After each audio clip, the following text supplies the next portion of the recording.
여러분, 장하와 홍련 이야기 이상한 거 맞아요. 여러분만 이건 좀 아니지 않아? 라고 생각하신 건 아니라는 거죠. 일단 장하와 홍련 자매의 아빠 배자수 말이에요. 너무 남의 시선을 의식하는 스타일인데다가 기도 완전 팔랑귀인 것 같아요. 공자, 맹자 공부 좀 했다는 사람이 왜 그런지 모르겠어요. 물론 배자수 입장을 조금 이해는 해요. 장하와 홍련 엄마가 자매만 낳고 죽었으니 아니 그래도 나름 명문가 자손이니까 대를 이을 아들이 없으니 마음이 심란했겠죠. 뭐 잎새 있는 바람에도 괴로워했던 것 같아요. 내 죽어서 조상님 얼굴을 어찌 볼꼬 이런 거일 텐데 그런데 죽어서 조상님을 만날 확률도 좀 그렇고 근데 뭐 그 시대에는 다 그런가 보다 하고 생각했을 수도 있으니까. 하지만 웃긴 건 죽어서 조상님을 만나더라도 어떻게 알아보죠? 당시에는 사진도 없어서 얼굴도 모를 텐데. 뭐 스타워즈에서 I'm your father 하는 것처럼 나는 내 조상이다 하고 나타나나요? 뭐 그래도 뭐 그 시대에는 그렇게 살았으니까 뭐 그런 건 그렇다고 쳐요. 이해할 수 있어요. 그런데 배자수가 재혼을 할 때 왜 배자수는 조건이 하나였잖아요. 무조건 아들을 낳을 수 있어야 한다. 그런데 어떤 여성과 만나야 아들을 낳을 수 있을지 또 딸만 낳을지 알 수 없잖아요. 그래서 배자수는 방법을 써서 그 지역이 용하다는 무당에게 컨설팅을 받았잖아요. 재혼 후보자들의 사주를 들고 가서 어떤 사주가 나와 결혼해 아들을 낳을 것인가. 뭐 이것도 이상하지는 않아요. 그 시대에는 어찌 보면 당연한 거잖아요. 그런데 문제는 이거죠. 아니 무당이 이 사주 중에서 바로 이 여성이 아들을 낳을 수 있어요.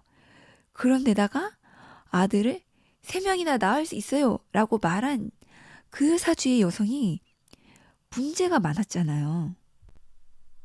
첫 번째, 아들을 낳을 수 있지만 일단 외모가 너무 흉측하다. 그런데 사실 이 점은 배자수를 칭찬은 아니지만 대단하다고 생각하고 싶어요.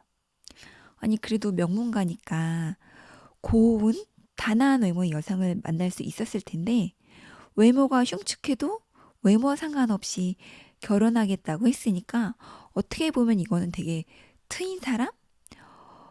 멋있다고 해야 되나요? 하지만 또 어떻게 보면 그만큼 아들에 대한 집착이 세다고 말할 수도 있겠죠. 근데 이거는 문제가 아니고 가장 중요한 문제는 이거였죠.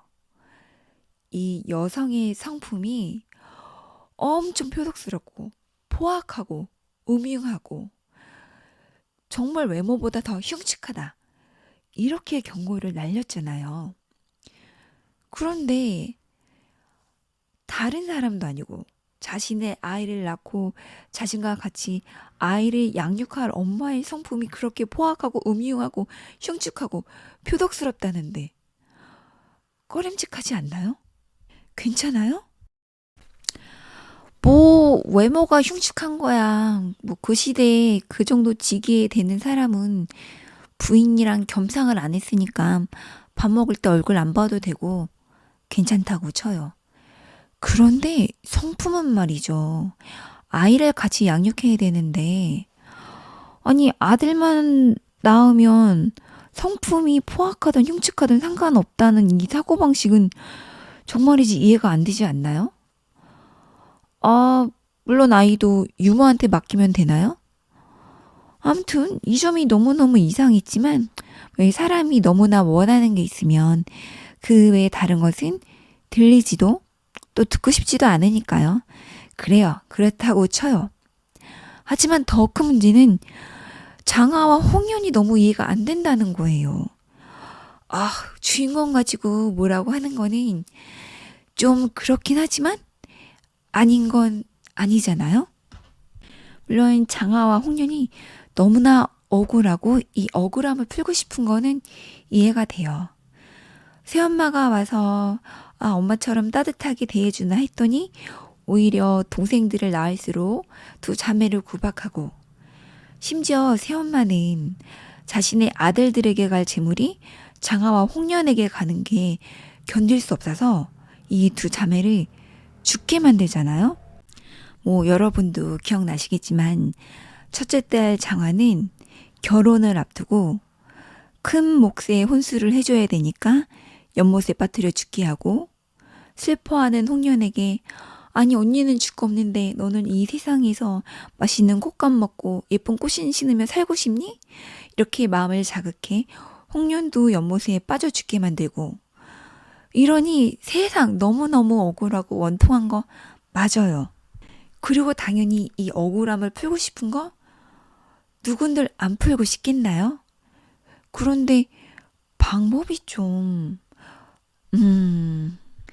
장하와의 홍련 입장에서는 물론 그 시대에 권력 있고 힘 있는 사람을 찾아가서 자신들의 억울함을 호소해서 새엄마를 벌주고 싶어 하는 게 논리적인 이치로는 아주 지당하죠. 너무나 맞아요. 맞는 생각이에요. 그런데 문제는 본인들이 귀신인 거를 망각했다는 점이죠. 그 옛날 전기불도 없이 한밤중에 호롱불을 켜도 어두컴컴한데 두 처녀가 긴 새까만 머리카락을 풀고 부사를 찾아와 억울함을 풀면, 아니 부사는 당연히 처녀 귀신이 둘이나 자기를 잡으러 온 줄 알고 그 자리에서 심장마비로 죽지 않겠어요? 물론 장화 홍련도 귀신이 된 건 처음이라 잘 몰랐다고 쳐요. 첫 번째는 모를 수도 있어요. 그래서 어쩔 수 없이 억울하게 부사를 죽게 만들 수 있어요. 하지만 한번 경험을 했으면 깨달아야죠. 자신들이 밤중에 나타나면 사람들이 깜짝 놀라 심장마비를 죽을 수 있다는 거를.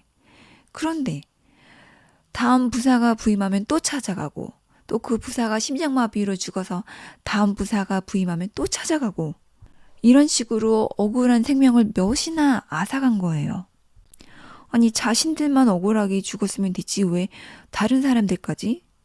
무슨 물귀신 작전도 아니고.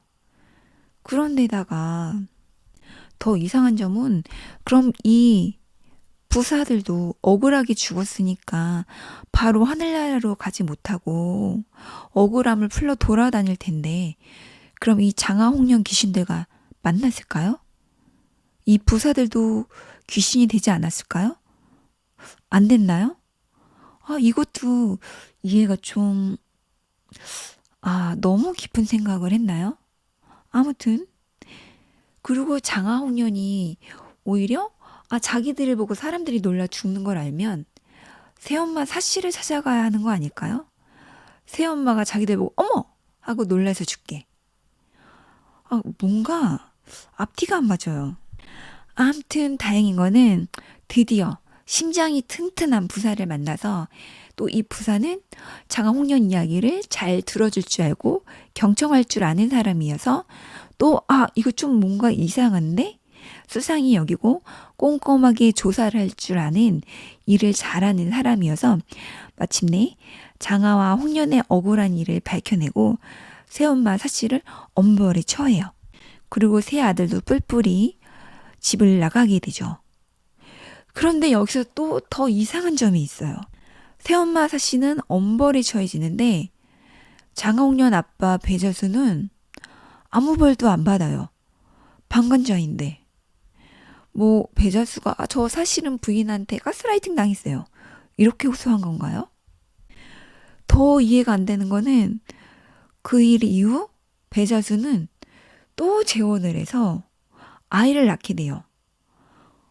아니 또 재혼하는 거는 당연히 배자수의 자유이고 권리이겠죠.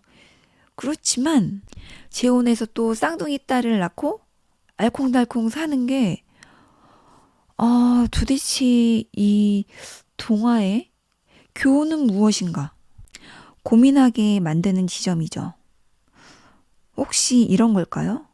배자수는 딸을 가졌고 아들을 갖기 위해 그런 딸들이 위험에 처하는 방법까지 취했지만 결국은 아들은 다 없어지고 재혼해도 또 역시 딸을 갖게 됐다. 즉, 너의 운명은 딸인데 운명이 아닌 아들을 가지려 했다가 역시나 딸을 갖게 됐다. 운명에 거부하지 마라. 아, 이거는 아닐 텐데. 아, 너무 어렵네요.